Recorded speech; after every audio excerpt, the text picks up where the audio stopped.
شہزادی کو اچانک صفائی پسندی کا خبت ہو گیا۔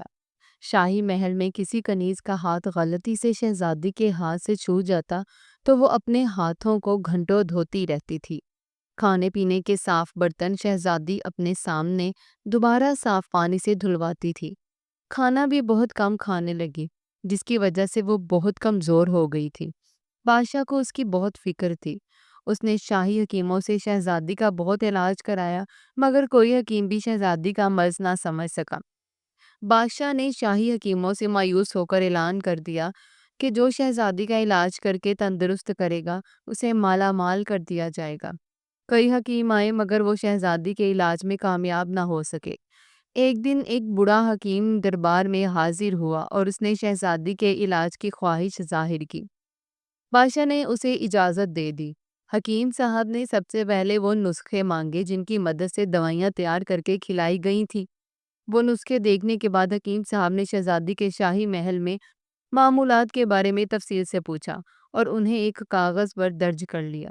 حکیم صاحب نے شہزادی کا طبی معائنہ کیا اور پھر بادشاہ سے کہا، شہزادی کا علاج ہو جائے گا، لیکن علاج کے لیے میں جو طریقہ اختیار کروں گا مجھے اس کی آزادی ہوگی۔ بادشاہ نے حامی بھر لی۔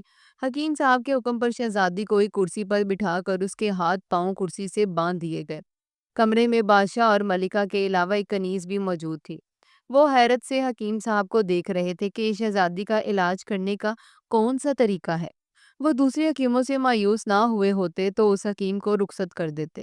حکیم صاحب نے دہی منگوا کر اس میں بیسن ملا کر آمیزہ بنایا اور شہزادی کے چہرے پر لگانے کا حکم دیا۔ میں جب تک اس آمیزے کو چہرے سے اتارنے کا نہ کہوں مت اتارنا، حکیم صاحب نے حکم دیا۔ یہ آمیزہ جیسے ہی شہزادی کے چہرے پر لگایا گیا، شہزادی نے بے اختیار چیخنا چلانا شروع کر دیا۔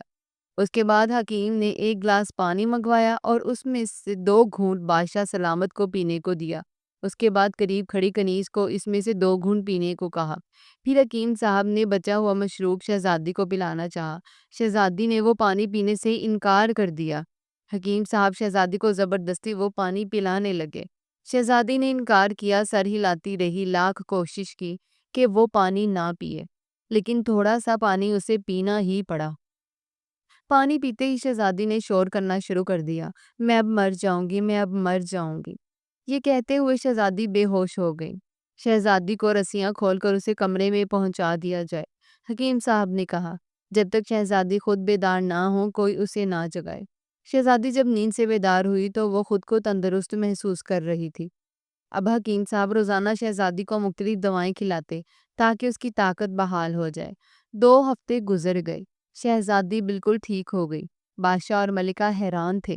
بادشاہ کے پوچھنے پر حکیم صاحب نے بتایا، شہزادی صاحبہ کو کوئی جسمانی بیماری نہیں تھی۔ شہزادی کے ذہن میں یہ بات بیٹھ گئی تھی کہ ذرا سی بے احتیاطی سے بھی وہ بیمار ہو جائیں گی، اس لیے یہ صفائی کا بھرپور خیال رکھتی تھی۔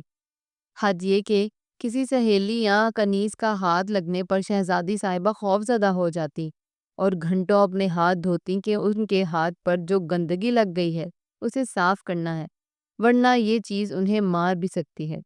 نفاست پسندی کے سبب یہ ذہنی الجھن کا شکار ہو گئی تھی۔ میں نے شہزادی صاحبہ کو زبانی طور پر سمجھایا کہ صفائی اچھی بات ہے، لیکن حد سے زیادہ نفاست پسندی نقصان دہ ہے، اور یہ بات میں شہزادی صاحبہ کو سمجھانے میں کافی حد تک کامیاب رہا ہوں۔ میں نے شہزادی صاحبہ کو ایسی دوا بھی دی جس سے انہیں تیز بھوک لگے اور وہ کھانا کھانے پر مجبور ہو جائیں۔ شہزادی صاحبہ ذہنی طور پر صحت مند ہو گئی ہیں۔ ہاتھ چھونے پر اب یہ اپنے ہاتھ نہیں دھوتی۔ بادشاہ اور ملکہ حکیم صاحب کے طریقہ علاج پر بہت خوش ہوئے، اس لیے انہوں نے حکیم صاحب کو مالا مال کر دیا اور شاہی حکیموں میں شامل کر لیا۔